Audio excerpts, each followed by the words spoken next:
Hello guys, मैं लगातार class 0 से 10 तक का मैथ आपको बता रहा हूं। आज डे 5वीं, अभी संख्या पत्ती से ही मैं सवाल चल रहा हूं। तो डे 5वीं आपको दार्शनिक और द्विआधारी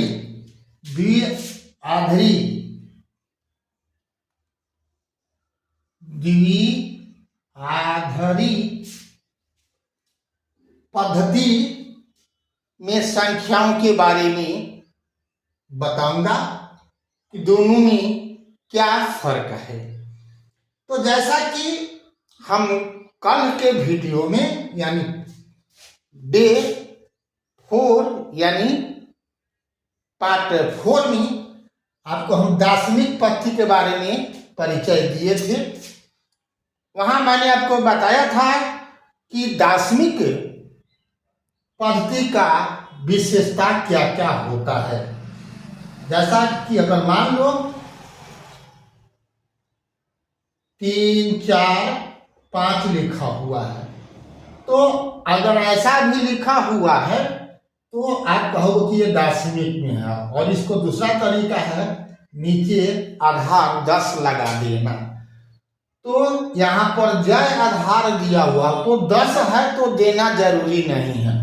लेकिन अगर दार्शनिक पद्धति में नहीं है, किसी और आधारी में दिया हुआ है, मान लो कि द्विआधारी है, तो वहां पर लिखा रहेगा 1, 1, 0, 1 वगैरह वगैरह, यहाँ पर 2 दिया रहेगा। तो इसका मतलब क्या हुआ कि ये द्विआधारी में है, ये दार्शनिक में है।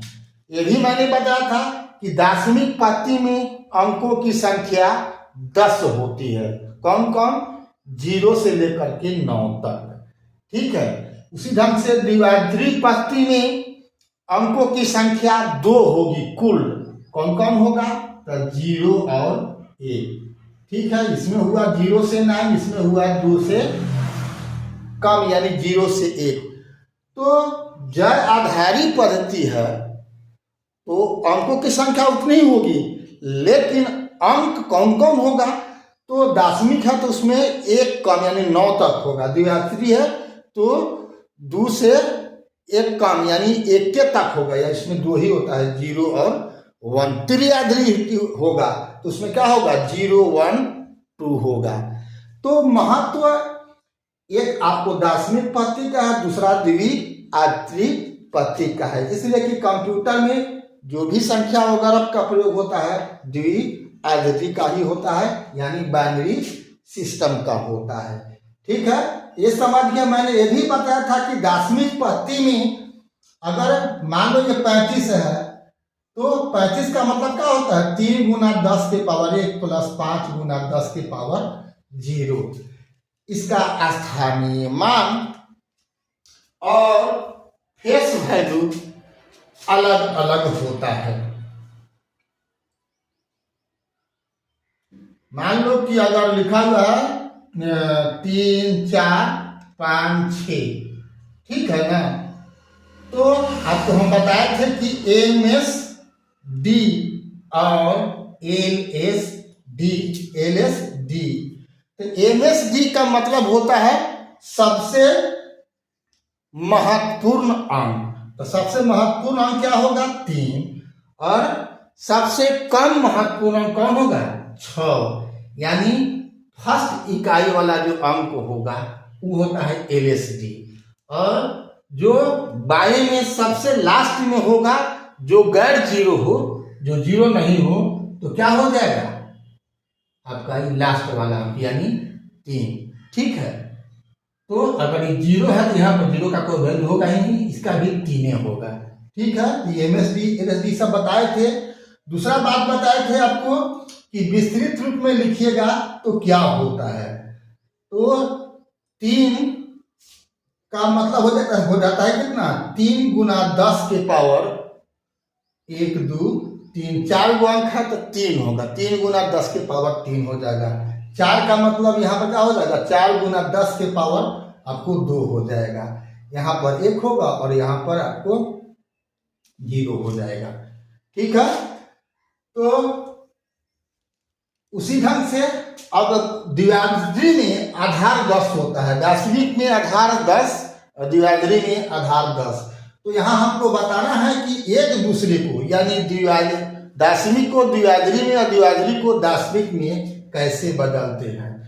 तो यहाँ पर मान लो कि 35 है जो दाशमिक पाती में लिखा हुआ है यानी आधार 10 है, तो क्या लिखोगे 3 गुना 10 के पावर 1 प्लस 5 गुना 10 के पावर 0। ठीक है। अब मान लो यहाँ पर संख्या लिखा हुआ है 1 0 0 0 1 1 और यहाँ आधार 2 दिया है, मतलब यह द्विआधारी में है। तो इसको हमको दाशमिक में मान इसका कितना होगा। ठीक है। तो कैसे लिखेंगे, तो यहाँ पर 1 है तो गिन लो तो संख्या हुआ 1 2 3 4 5 6 हुआ। ठीक है। तो दाशमिक में भी अब जितना होता था जय को अंक है उससे हम 1 कम लेते थे 10 का पावर। तो यहाँ भी अब ये द्विआधारी में है तो हम 2 आधार तो 2 लेंगे और पावर क्या लेंगे 5 ना। 1 2 3 4 5 6 हुआ, 6 हुआ तो 6 से कम 1, तो क्या लिखेंगे इस 1 के बदला में 1 गुना 2 के पावर 5 प्लस का चिन्ह दे देंगे। इस 0 के बदला में क्या लिखेंगे 0 गुना 2 के पावर 4, फिर इस 0 के बदला में क्या लिखेंगे 0 गुना 2 के पावर 3, इस 0 के बारे में क्या लिखेंगे 0 गुना 2 के पावर 2। अब इस 1 के मामले में क्या लिखेंगे 1 गुना 2 के पावर 1 और लास्ट 1 का बदला में क्या लिखेंगे 1 गुना 2 के पावर 0। तो इसका मान हो गया कितना 32, इसका मान 0, इसका मान 0, इसका मान 0 और इसका मान हो जाएगा 2 और इसका मान हो जाएगा 1। जोड़ दिया तो कितना हो गया 35। तो ये हो गया दाशमिक पत्ती में, ये द्विआधारी है, द्विआधारी से हम इसको दाशमिक में लिख दिए तो ये दोनों मान बराबर है, मतलब 1 0 0 1 1 2 बराबर होगा 35 10 के, दोनों मान बराबर है। तो 1 नंबर के सवाल में ऑब्जेक्टिव सवाल में पूछा जा सकता है। अगर किसी कंपटीशन की तैयारी में हो तो वहाँ तो पूछा ही जाता है हर हाल में, भले ही नीचे के कोर्स में आपको ये सवाल पूछे या ना पूछे। लेकिन मेरा काम था कि गणित की तैयारी जब मैं करा रहा हूँ तो 0 से लेकर के जो क्लास 10 तक का आपको जानना जरूरी है वो सब चीज के बाद मैं बता दूं। आशा है आप अब द्विआधारी ये आप देख रहे हो, द्विआधारी को हम लोग बदल दिए दाशमिक में और दाशमिक को भी द्विआधारी में बदला जा सकता है। मान लो कि यही 35 है तो अगर हमको इसको अगर हमको बदलना है तो कैसे लिखा गया तो देख लो, यहाँ पर यह समझना जरूरी है। तो 35 चूंकि दाशमिक में लिखा हुआ है इसको द्विआधारी में बदलना है तो क्या करेंगे 2 से भाग करेंगे, जैसे आप अभाज्य गुणनखंड निकालते हो। तो यहाँ पर क्या लिखना है शेषफल लिखना है, इसमें क्या लिखना है शेषफल। तो 2 से 35 में भाग करोगे तो यानी का मतलब जाएगा 17 मतलब, और शेष कितना गिरेगा 1। फिर 17 में 2 से भाग करोगे तो 8 मतलब लगेगा, शेष गिरेगा 1। 2 से फिर 8 में भाग करोगे तो शेष गिर जाएगा 0 और 4 मतलब भाग जाएगा। फिर 4 में 2 से करोगे तो 2 दूनी 4 शेष गिरा 0। अब 2 में 2 से भाग करोगे तो 1 मतलब लगेगा, शेष गिरेगा 0। ठीक है। तो अब यहाँ पर ऐसे नहीं लिखना है, ऐसे लिखना है। तो अब यहाँ पर अब इसको उल्टा कर लो, क्या 35 10 तो अभी बदल गया 1, उसके बाद है 2 3 0 है 1 1 हो गया। ठीक है, यहाँ पर हो गया द्विआधारी। तो द्विआधारी को दाशमिक में और दाशमिक को द्विआधारी में आप बदल सकते हो, चाहे अगर ऑप्शन अगर पूछता है इससे दाशमिक को द्विआधारी में या द्विआधारी को दाशमिक को तो आप चुन सकते हो। आशा है आपको ये बात समझ में आ गई होगी। ठीक है। अभी तक फेसबुक और इंस्टाग्राम पर आपने BKR कुशवाहा प्रोफाइल को फॉलो नहीं किया है तो फॉलो कर देना है, और यूट्यूब पर आपने सब्सक्राइब नहीं किया है तो बेल आइकन दबा करके सब्सक्राइब कर देना है। फिर मिलते हैं अगला वीडियो में, तब तक के लिए जय हिंद, जय जगत, जय भारत।